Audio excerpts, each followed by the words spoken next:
Olá pessoal, tudo bem?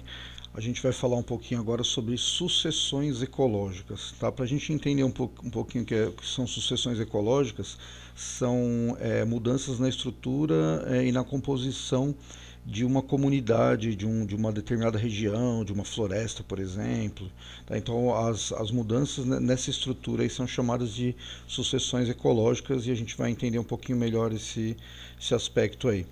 Antes da gente entrar diretamente no assunto, na sucessão ecológica, vamos lembrar alguns termos importantes para a gente entender isso aí, ok?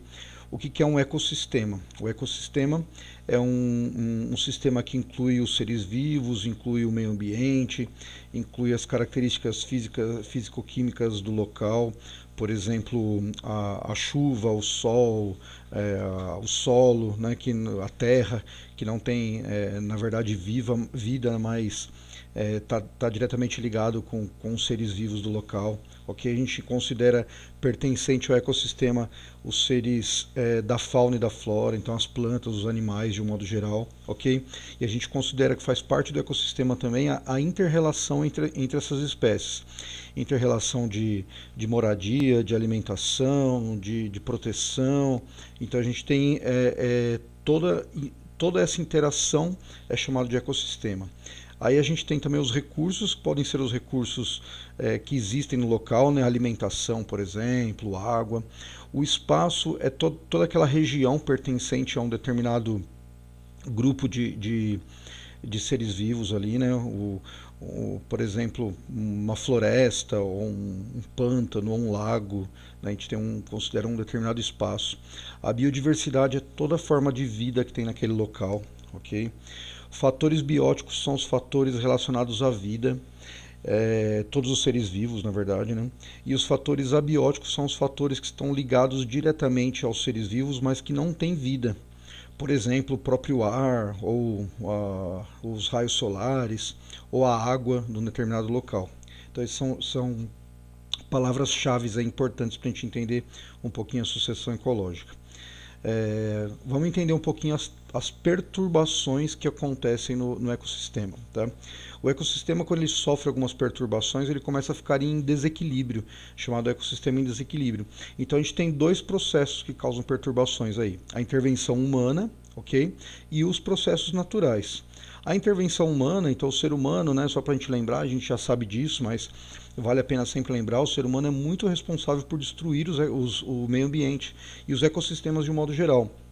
Então a intervenção humana está diretamente ligada à desflorestação, por exemplo, desmatamento, destruição de florestas. A poluição pode ser da água, do ar e do solo.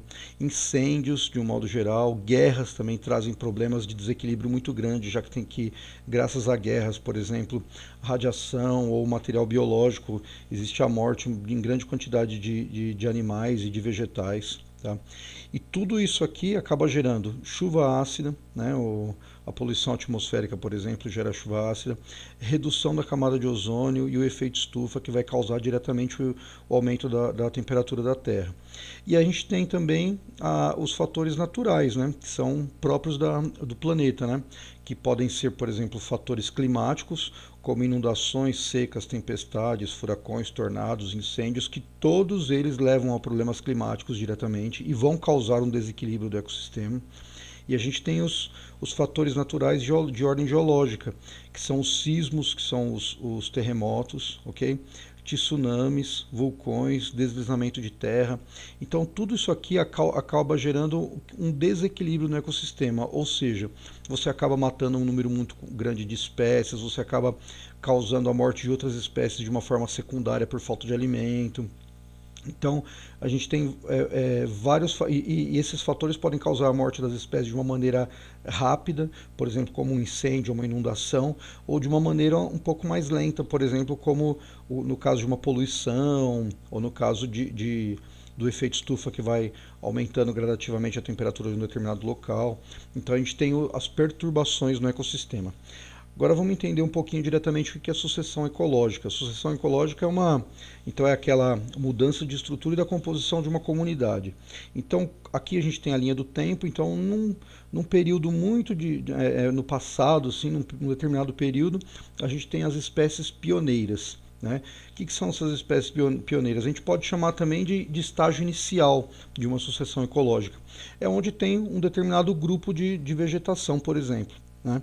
A gente tem uma fase intermediária, onde tem um outro grupo de vegetação, e a gente tem uma fase que é chamada de clímax, onde tem uma vegetação maior, mais densa, mais encorpada, e essas sucessões ecológicas elas alteram o tempo todo. Então você pode, por exemplo, ter uma queimada muito grande e depois desse clímax aqui, que é uma floresta muito bela, muito bonita, né?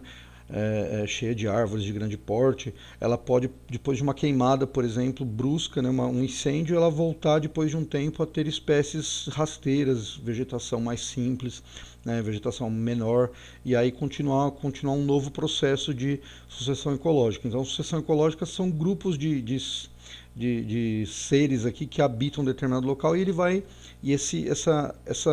acontece uma mudança nessa estrutura dessa composição desse local aí, ok? Só para a gente diferenciar, a gente tem a espécie, o período inicial, vamos dizer assim, o estágio inicial, e o clímax, que é um estágio máximo, né? E existem algumas diferenças bem importantes. Então, no estágio inicial, por exemplo, a gente tem baixo número de espécies, pouca biodiversidade, alto número de indivíduos da mesma espécie, então ela se repete muito, você não tem biodiversidade, mas tem muitos indivíduos da mesma espécie. Você tem baixa biomassa, ok? E também baixo número de nichos ecológicos, competição, além de ter somente seres autotróficos que produzem o próprio alimento através da fotossíntese, né? Teias alimentares mais simples, ok? Então isso aqui é no estágio inicial. No clímax, que a gente pode chamar num estágio mais avançado, vamos dizer assim, a gente tem um alto número de espécies, a gente tem uma alta biodiversidade, então tem muitas espécies de animais diferentes, né? A gente tem um baixo número de indivíduos da mesma espécie, então ela é mais diversificada, você não tem grandes quantidades de indivíduos da mesma espécie, ela tem uma diversidade maior e menos números da mesma espécie. Alta quantidade de biomassa, então a quantidade de matéria que tem é muito maior. A competição é maior, os nichos ecológicos são maiores, você tem animais autotróficos, animais heterotróficos também, que não dependem da fotossíntese para conseguir alimento, e as teias alimentares são mais complexas nesse local aqui. Então a gente tem uma maior interação de alimentação de uma espécie para outra, animais que se alimentam de outros, né? Então a gente tem nessa região, nesse clímax aqui, uma diversidade maior, assim, chega mais ou menos num ponto mais importante da vida dessa sucessão ecológica aí, ok? Vamos analisar mais um caso aqui, ó. A gente tem aqui um estado inicial, por exemplo, tá, uma determinada condição aqui de vida, tá, algumas espécies. Aí a gente tem aqui, ó, depois desse período aqui, lá a gente analisou a floresta, né? Aqui a gente está analisando um habitat marinho, né? Um habitat aquático. Aqui a gente tem uma vegetação submersa, tá? Então a gente tem os animais ainda e pequena vegetação. Depois de um tempo você tem uma vegetação emergente, uma vegetação que migra e nasce um pouco, né? Começa a sair um pouco da região submersa da água. Depois de um certo momento surge um lago temporário, pradarias, por exemplo. Depois pode surgir um bosque naquele determinado local. Então, dentro do mesmo ponto, isso aqui pode acontecer em milhares de anos, ok? E pode acontecer também mais rápido, algumas mudanças desse tipo, mas normalmente elas demoram bastante e uma determinada região pode passar por vários modelos e várias estruturas nessa comunidade de seres vivos, ok? A gente tem dois tipos de sucessão ecológica, tá? A gente tem a sucessão ecológica primária, que ela se inicia num local onde nunca teve vida. Por exemplo, a gente tem um exemplo aqui, como foi citado aqui, uma ilha vulcânica, por exemplo, recém-formada, onde tem umas rochas. Aí nessas rochas começam a nascer alguns líquens ou musgos, né? Aquela vegetaçãozinha verde bem pequenininha, né? Depois algumas ervas menores, depois vai crescendo um pouco mais e vai encorpando um pouco mais, até que começam a surgir árvores de grande porte. Então a gente tem um estágio de sucessão ecológica que vai mudando o comportamento desses seres vivos, e ela surgiu num local que não tinha vida. Então isso é chamado de sucessão ecológica primária. E a gente tem a sucessão ecológica secundária, que é quando já existiu vida naquele local, né? Então consiste na invasão do habitat por animais e plantas onde anteriormente já existiu vida. Então, por exemplo, as alterações que acontecem, né? Aqui um exemplo muito parecido com aquele outro primeiro lá, mas partindo do princípio de que aqui já existia vida, né?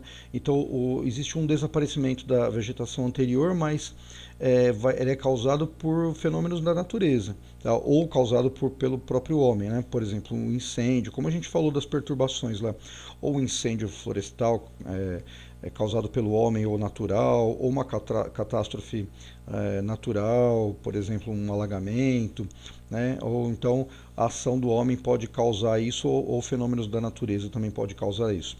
Então a gente analisa esse aqui, chama esse aqui de sucessão ecológica secundária, ok? Onde existe vida, mas ela vai trocando de período em período, ela vai trocando de acordo com algumas perturbações que acontecem naquele ambiente, ok? Até mais.